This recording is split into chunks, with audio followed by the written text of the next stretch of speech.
Buenas tardes, parejas, Dios les bendiga.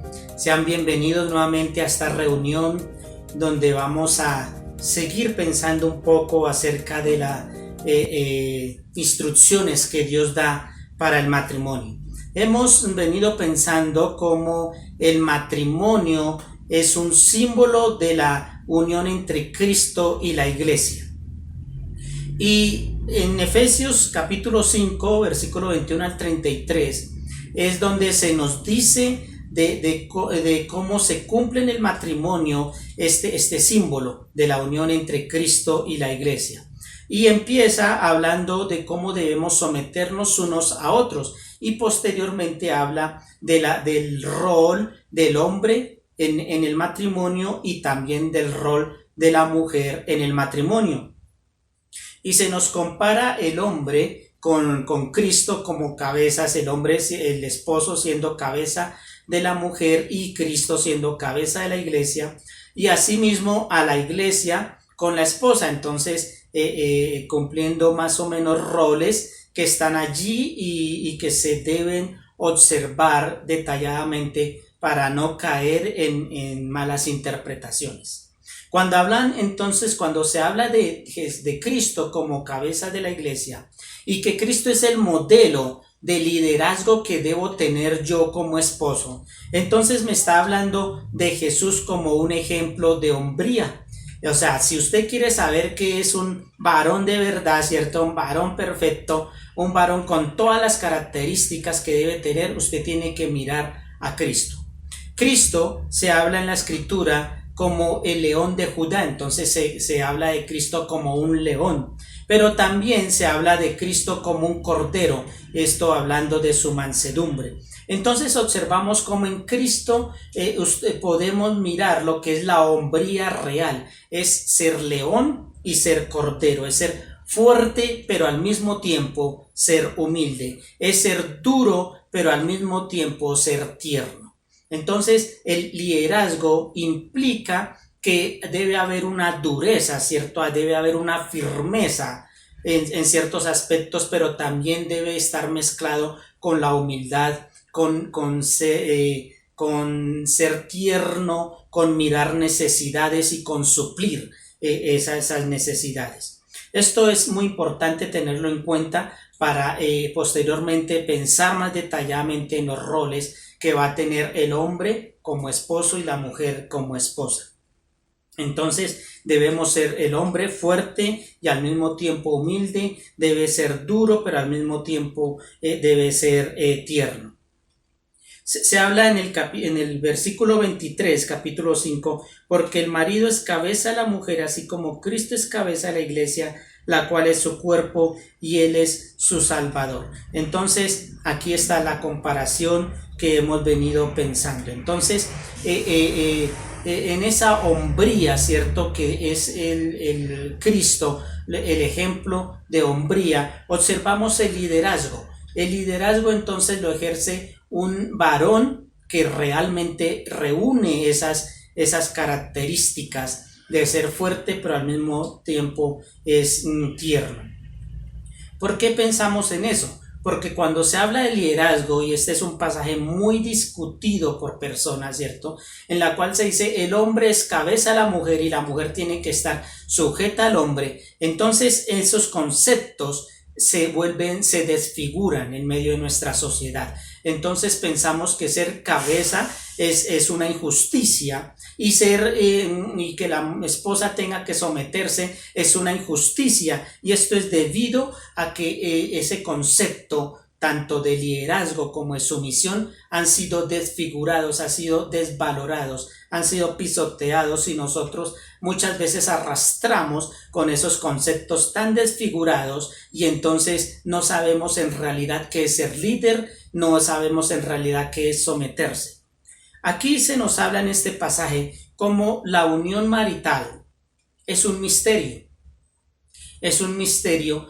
¿Y qué es un misterio en la escritura? Bueno, un misterio es algo que estaba escondido, pero que ahora se ha vuelto visible, que se ha mostrado ese misterio. ¿Y cuál es el misterio aquí? Entonces el misterio aquí es como la relación esposo-esposa es un símbolo de la unión Cristo con su iglesia. Eso es algo que anteriormente en el Antiguo Testamento estaba escondido. Nadie podría pensar que eso tendría una realidad, un asidero en la vida práctica.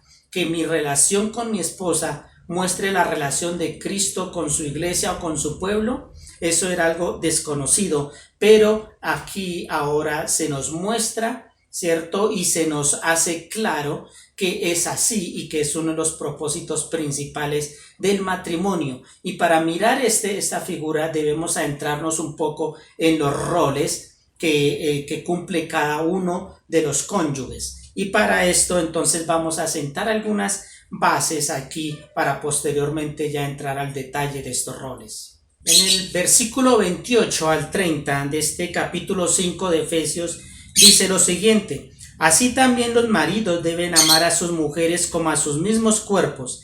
El que ama a su mujer a sí mismo se ama, porque nadie aborreció jamás a su propia carne, sino que la sustenta y la cuida, como también Cristo a la iglesia, porque somos miembros de su cuerpo, de su carne y de sus huesos.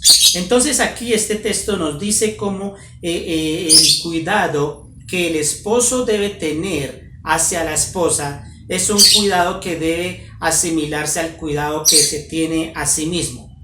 Y se nos compara entonces con Cristo por su iglesia, como Cristo sustenta y cuida a su iglesia. ¿Y por qué? Porque son un solo cuerpo. Cristo, la cabeza, y la iglesia, el cuerpo. Entonces, Cristo, al ser la cabeza de la iglesia, entonces está sustentando, está buscando el bien de sí mismo. ¿Y cómo lo hace? Buscando el bien de la iglesia. Y entonces se nos dice que el esposo es algo similar con su esposa. La esposa es el cuerpo y el esposo es la cabeza de la esposa. Los dos forman un solo cuerpo, y entonces el esposo debe buscar el bien de su esposa, porque al buscar el bien de su esposa en realidad está buscando el bien de sí mismo. Entonces el hacer el bien a la otra persona es como hacerme el bien a mí mismo. Entonces se habla que el varón debe amar a la esposa y la esposa debe estar sujeta al esposo.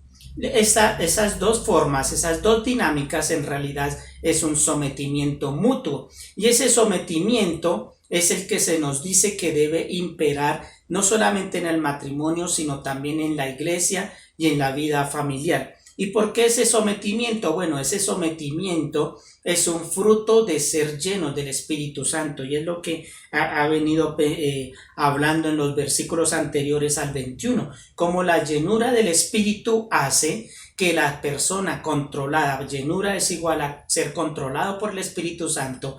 Esas personas controladas por el Espíritu Santo son personas que se sujetan a Dios y también se sujetan a los demás. Entonces este es el por qué debe haber un sometimiento. El Espíritu de Dios hace que nosotros nos sometamos a la voluntad de Dios, y entonces al estar sometidos a la voluntad de Dios y ser controlados por el Espíritu Santo, podemos ejercer nuestro papel, en el caso del varón, de cabeza, de líder, y en el caso de la esposa, el papel de sometimiento, ¿cierto? Y de afirmación del esposo. Cuando hablamos de ser llenos del Espíritu Santo, entonces estamos hablando de ser controlados. Eso implica que hay una humillación de parte nuestra. Una humillación de parte nuestra, no para buscar satisfacer nuestras necesidades. Cuando hay una humillación, hay una negación de sí mismo. Y observe el concepto que estamos abordando aquí, el concepto de sometimiento, el concepto de cuerpo entre esposa y esposo es algo muy diferente a lo que se conoce en el mundo, a lo que se conoce fuera de la iglesia, donde el matrimonio simplemente es un estamento que busca satisfacerme a mí mismo, satisfacer todo mi egoísmo, satisfacer mi orgullo. Pero aquí está hablando a personas que deben ser, que son cristianas y deben estar controladas, llenas del Espíritu Santo, que se humillan bajo la poderosa mano de Dios, son controlados por Él y entonces renuncian a sus propias necesidades. Esto es interesante porque si hablamos de un líder, muchas veces la palabra líder, lo que se nos viene a la mente es un ser orgulloso, es un ser prepotente. Pero aquí cuando habla de líder, está hablando de un reflejo de liderazgo de Cristo, ¿cierto? Un reflejo de liderazgo de Cristo que es proyectado por el esposo. Y observemos un caso interesante que se nos narra en la Escritura. Se nos dice que alguna vez Jesús vino a sus discípulos y él tuvo allí un baldecito con agua, tal vez jabón, y tenía allí una toalla. Y los discípulos estaban allí sentados y dice que Jesús se inclina, ¿cierto? Se arrodilla y empieza a lavarle los pies a ellos. Hay un intercambio de palabras allí, pero lo que vemos aquí es que Jesús está dando un servicio. Es que Jesús está humillado delante de ellos. Pero la pregunta es, ¿los discípulos en algún momento de esa escena dudaron del liderazgo de Cristo? En algún momento ellos dijeron, oiga, ¿será que yo soy el Señor y este Jesús es mi siervo? ¿Será que yo soy el líder? La verdad es que no hubo en ningún momento un asomo de duda del liderazgo de Jesús. Y aunque Jesús estaba allí inclinado, sirviéndoles a ellos, tomando el papel de siervo, ¿cierto? Porque este era trabajo de siervos, ellos nunca dudaron que Jesús seguía siendo el líder. Entonces debemos decir que el liderazgo no es contrario a servicio. De hecho, liderazgo implica servicio. Liderazgo implica servicio. Y aquí se está hablando sobre todo al varón. Cuando se me pide ser cabeza, no se me está diciendo que debo ser un ser prepotente que pisotea a mi esposa, sino que estoy llamado a que en mi liderazgo ejerza un servicio, así como Cristo lo ejerció, y fue evidente para todos que Él seguía siendo el líder y que Él seguía siendo el Señor. Y esto lógicamente choca con todos los conceptos que hay en el mundo acerca del liderazgo. El liderazgo implica servicio, y aquí estamos entonces adentrándonos un poco a lo que son los roles tanto del esposo como de la esposa. Finalmente quiero pensar un poco en cuál es el problema que tienen los roles. ¿Cuál es el problema o la causa de por qué los roles se han distorsionado y el concepto ha sido tergiversado? Y el problema es el pecado. El pecado es el encargado de torcer esos conceptos que Dios había establecido anteriormente. Observe cómo el pecado lo que hace es cambiar esos roles. No, el pecado no es el que saca el concepto de liderazgo y de sumisión. No es producto del pecado lo que Dios ha establecido, sino que el pecado lo que ha hecho es torcer esos conceptos. Entonces, el concepto de sumisión se ha ahora torcido y se ha vuelto un concepto de servilismo, de humillación, en la cual la esposa, al estar sumisa a su esposo, entonces para la persona lo que se está pensando es una mujer que está siendo humillada, pisoteada, desvalorizada, ¿cierto? Es un ser que al ingresar al matrimonio se está buscando son problemas, dolor, y que sea borrada en su persona misma, ¿cierto? Y en su valor. Ese es un concepto que se habla de sumisión y por eso está en contra de ello. Y ahora entonces está el feminismo que busca como rescatar a la mujer de esa situación. Pero el feminismo no tiene sentido en sí, puesto que son personas que no conocen el verdadero sentido o el verdadero concepto de lo que es la sumisión a nivel bíblico de lo que Dios pide. El liderazgo es otro concepto que se ha desvalorado, que se ha tergiversado. Ser líder es ser un déspota. Entonces yo soy el esposo, ¿cierto?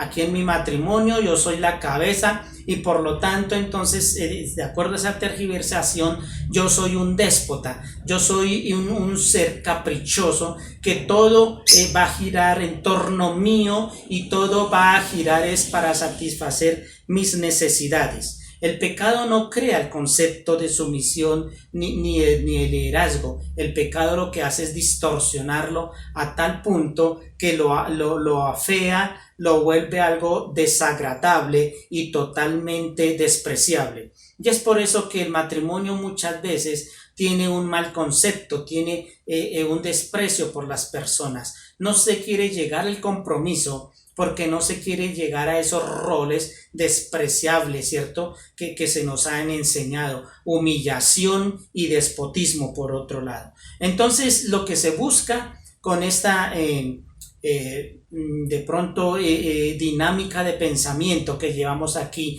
es rescatar un poco esos roles, rescatarlos y llevarlos a la altura que en realidad deben estar de acuerdo a lo que Dios ha dicho en su palabra. Entonces, lo que es ser sumiso, lo que es ser líder, no debe en ninguna manera ser conceptos despreciables, sino que deben ser conceptos que nos agraden, que los podamos disfrutar y que nos puedan ser útiles para llevar matrimonios saludables. Cristo quiere que esos roles sean o vuelvan a tener una vigencia y vuelvan a tener un verdadero concepto, un verdadero significado. Dios no está pensando en el matrimonio como un taller de sufrimiento injusto, como un taller de menosprecio, como un taller de injusticia, sino que Dios está pensando en el matrimonio como un reflejo de su relación con su iglesia, y por lo tanto no debe haber